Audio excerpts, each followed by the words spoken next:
Oui, merci. Alors, moi, je vais rester relativement factuel. On a une épargne brute, tu l'as dit, Raphaël, vous l'avez dit, monsieur le vice-président, qui est en baisse de 4,9 millions. Une épargne nette qui est en baisse de 8,1 millions. Un recours à l'emprunt qui est en hausse de plus 18 millions. Et un endettement, je crois que tu as dit que c'était de plus 45 millions.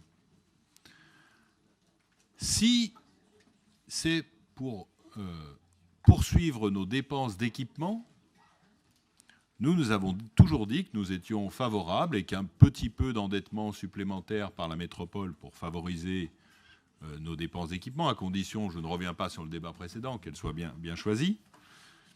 Le problème, c'est que quand je regarde le détail, je vois que nos dépenses de fonctionnement augmentent de 7,8%, quand nos recettes de fonctionnement n'augmentent que de 4,7%. Donc déjà, il y a un différentiel qui explique cette baisse de l'épargne. Et surtout que nos dépenses d'investissement n'augmentent que de 4%. Donc en gros, on s'endette, mais on ne s'endette pas pour investir plus. On s'endette parce qu'on est incapable, et ça on le répète depuis le début de ce mandat, de réduire la voilure sur le fonctionnement. Et donc ça, c'est extrêmement préoccupant pour nous. Donc que le PPI s'engage sur de bonnes bases, c'est une bonne chose. Nous l'avions dit, nous avons voté ce PPI et nous souhaitons qu'il puisse aller au bout dans sa réalisation, avec effectivement des ajustements qui doivent avoir lieu en cours de mandat. Mais si nous utilisons nos marges de manœuvre pour financer du fonctionnement, là, nous ne sommes pas d'accord. Voilà.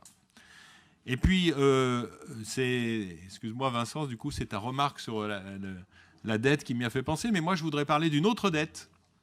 Je voudrais parler d'un dossier qui nous préoccupe depuis un certain nombre d'années, qui est la dette de l'eau, je crois, d'à peu près 7 millions d'euros, voilà, sur lequel nous avons eu à plusieurs reprises des discussions ici. Je crois que la métropole a engagé les opérations pour que cette dette soit récupérée. Et je ne la vois pas figurer dans nos budgets, donc je voudrais savoir où en est cette dette et si la ville de Grenoble envisage un jour de la payer à la métropole.